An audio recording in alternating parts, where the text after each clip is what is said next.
If I encourage you, if any of you live in a bigger town or to go to the Jewish Center. They have programs, they have teachings, they have visiting speakers. Go hear what they have to say. It's like going. It's not funny. It's like going into the enemy camp in a sense and hearing what they're saying. I've gone there and I've gone to talks in Omaha when I can get down there for the 2 hours away from Omaha. But I love going there and participating in study days, and you get to hear what they're thinking. And I went to a class on prayer, and I was even able to make my contribution because I'm a man. I'm thinking, boy, this is great. I'm a man with the Spirit of God, and I'm teaching my Jewish brethren. I didn't even have to say I'm a Jewish Christian or whatever. But I'm there, and I realize I'm able to edify my Jewish kinsmen in this class. Anyway, avail yourselves of opportunities. No one's going to bite you. They might ask, who are you? Jews are always kind of watching Gentile, who's showing up in our meetings. They're nervous. You go in and out of buildings in New York City in the Jewish Theological. I was there with Art Katz, and you go through a metal detector. Enemies for your sakes. Pardon? Enemies for your sakes. Yes. The question about why it's gotten turned that we want to don't go to the Jew first is they're our enemy, and it reveals the uncircumcision of our own hearts to confront them, because it takes something more than human mind and finesse with logic to deal with them. And they're smarter than all of us in the smarts department. We have disfigured. Christ is on a cross, and he's not recognized as a man. And like the revelation of my personal disfigurement of the Messiah, he's not recognizable to them. We as the church, as Christians, he's not recognizable. They see different versions and millions, and it's distorted, and we've eliminated. We've not thought it was necessary to learn our Jewish roots, and that's what's caused this. And the Jews look at us like, you guys eat pig and this and that, and you celebrate Easter, and this is all pig, and how can they possibly recognize their Messiah in us? There's something in us that's got to be reformed so that it's recognizable to them. And God has shown me mine. I'm the most guilty of, I have to bring this to them so they can recognize their Messiah in me. Like we're selfish, like we don't want to pick up our cross, we don't want to give up things or do things that is not comfortable for us. That's what I'm feeling. I'm feeling like, oh yeah, there's some things to win them over, because I never thought about winning them over the Jewish faith. I never thought about really praying for them. Sorry. And again, what are we winning them over to? When we say, hey, come on into your own house. I'm in your house. Yeah. I'm in your house. Thank you. I'm profiting from your king of the Jews. And I want you. Is that going to maybe provoke jealousy, confusion maybe? What are you talking about? As a Gentile, you're in my house. I am. Brings the question of wineskins, doesn't it? Of what church will it be that will move the Jew to jealousy? It brings the question of wineskin. Yeah, it's a different kind of church. We're talking. It's a new ball game, folks. We got to come into a new ball game. Yes. Well, I was at the OSHA conference recently, and Just speak up. My hearing's not the greatest. I'm sorry. I was at the OSHA conference in North Canton recently, and we were there I was with a friend for Gospel for Asia, and I went up to a man that was selling like Jewish artifacts from Israel, and I always looked at the Jews as my brothers. They just don't know it, and he looked at me like his enemy, and I was taken aback, and he was telling me what you're telling me today, and now I'm understanding his anger. But he was telling me we had the Messiah first, but I was just like, but where's the love? It's like, but then he, now I'm seeing where he was coming from. But I don't know, only God can break down those walls, you know, it's like, Yeah, it goes both ways. yeah, it does. But also, can I say, there's no better training than to go and engage with the Jews. Training in evangelism, Grows you up. to go to the synagogue and go and reason and discuss with them.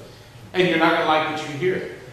You're going to hear Jesus accused of being the false Messiah, and you're going to hear insults, and it's going to hurt. But yet, the training is just invaluable. You're not gonna have answers. You're gonna make it look dumb, stupid. It's okay. Do that. Be that. Jesus looks stupid. I mean, the king, he made himself Be disfigured. Go and be disfigured in their midst. the met more marred than any man. Be more marred for their sake. Yes. A comment about the synagogue, the place where the scrolls are kept is called the Ark. Over the Ark, in virtually every synagogue that I've ever been in, it has a phrase in Hebrew. It says, "Know whom before you stand." Right there. And then you read through the prayer book, and the verb for salvation is Yeshua. It's like he's saturated through the entire service. He's right there. And the other question is about, let's go back to Romans 11:24. The phrase is, "For you were cut out of the olive tree, which is wild by nature." My question would be, who and how were we cut out of the wild olive tree? What is that process? This deliberate and intentional act that took place. We were cut out of a wild olive tree. How was that done? Who did it? Seems like an obvious question, but I think there's some depth there to it. Have you thought of any answers? Do you have any comment on your own question? Well, it has to do with election for sure. And, but there is a mystery there, just as much as the mystery of Israel and or the mystery of the church and or the mystery of the gospel. What in God's divine decision-making process, he said, "You, I'm cutting you out." At a certain exact moment in history, in this space between eternity, he said, "I'm cutting you out, putting you into the natural." Yeah, can I have a little shot at that question? And just, again, let me just take a couple, we'll get back to Ephesians. You were strangers, you were foreigners, you were outside the promises, you were cut out of, you needed to be cut out of a tree that you were growing in. It's wild. You need to be, again, it goes back to the hell orientation book, you need to be in this other tree, and you had to be cut out. Yes. We're talking about the mystery of Israel today. But at first, that was not the mystery. It became a mystery because of the mystery of Christ. Israel is the vessel, it's the receptacle for the real mystery. And because Christ came in the fullness of time before, well, here's the thing. When you were reading earlier about in Isaiah, you said that he will choose Israel again, right? It's in Zechariah, in many places. Now, how do you choose the people that were chosen? You're re-choosing Jerusalem. I'm going to come back to the people that were cast off. Because until they are back in, the covenant's not openly vindicated, it's not fulfilled. God in his deep internals is not satisfied until his word is vindicated in the real terra firma of earth. He's a God of embodiment. He's a God of incarnation. So here's the thing. He's giving us this revelation, how there's this one seed. Paul says there's not seeds many, but one. But as in him, there are many, but the many have to be in him. Or, like Paul says, you may be circumcised, but if you're not a new creation, it doesn't count for anything. But let's start there. Now, that was the greater depth. But if you come over there to the end of Romans 11, he says, I've concluded, I've shut them all up in unbelief, that I might have mercy of all. So he's got to make everyone a loser, so that everyone can be a winner. And if you don't mediate the salvation of God through his sovereign right to choose as he will choose, then that leaves an element of humanism that still lifts itself up. And he's after that. He's after that issue. So before we had a mystery of Israel, it was well understood by even the Pharisees that the day must come. Now, they probably thought they would be the righteous remnant, but the day would come when all Israel would be saved. And they're thinking, you got to go back to how they were thinking. By the literal reading of those promises, in their thinking, there would be a day come when there would not be a Jewish person on the planet that would not be saved. Now, all of that was after the tribulation. Phil mentioned last night, the Qumran second tribulation. Yeah, the Great Tribulation. that was no secret. When Jesus said Jerusalem's going to come down, there was a lot of people out in the desert right then ready for that event. That was not new to him.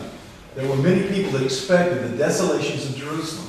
But in Jewish eschatology, which by the way is still true, it hasn't changed, there was always a future tribulation. Now get this. And at the end of that tribulation, the heyday for the Gentiles would be over, and the kingdom would return to Israel. Now I'm dealing, you can abstract this or Christianize it all you want, but I'm going back, and even our Christian replacement theologians will admit that what I'm saying is true.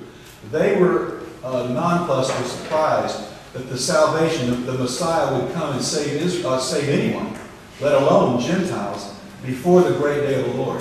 The pre-tribulational salvation of Israel was totally hidden from them. They didn't know that. They didn't know the cross. And so what's happened now is, let me just one quick statement. The Jews, it says in Zechariah many places that when the tribulation will be over and the Jews will be back in their place as a contrite, penitent, broken people, right? That the nations would get hold of the skirt of ignorance and Jews. Yes. In other words, the salvation that would go to the nations, they knew that would come after Israel's restoration. Yes. What made this such an incredible mystery was that Christ came in the center of history, accomplished atonement, risen, and now so what's happened is the questions come, look, all this goodness has come to us. If we cannot be separated from Christ, and who before know, all that's come now to what we call the church. The Gentile people, born out of time, born out of... What's going on with Israel? The background of Romans 11 comes actually out of Romans 8. It's that the salvation that was promised to them, which they thought in terms of, like we think of the millennium and Jews in the millennium, they thought of that. They didn't know it would be 1,000 years, but they thought of a day of the Lord that would come. It was always after the tribulation. That the first fruits of that day, that the real salvation of that day would come in the mysterious advance of that day. And then go out to the Gentiles to make the Jews jealous. So this God has staged this turning of the tables. He humbles the Jew through the Gentile and turns around now and humbles the Gentile through the Jew. And unless the Gentile knows that God could have well brought them in, that then is now. But for our sakes, they've been left in unbelief. That pathos and pity and the sense of debtedness to the Jew that should be worked in us is totally missing. We're non-compos mentis. We have no concept that our salvation is at their expense. And if we don't know that, we have not a leg to stand on to appeal to the Jew. Yeah. That the last were made first, and the first last. You hear that? The Gentiles who were last were made first, big degree. The first will be last, but they will be last. They're coming. Right. Lunch is ready. Can we continue our discussion over hot dogs? We're going to continue our discussion with the rest of our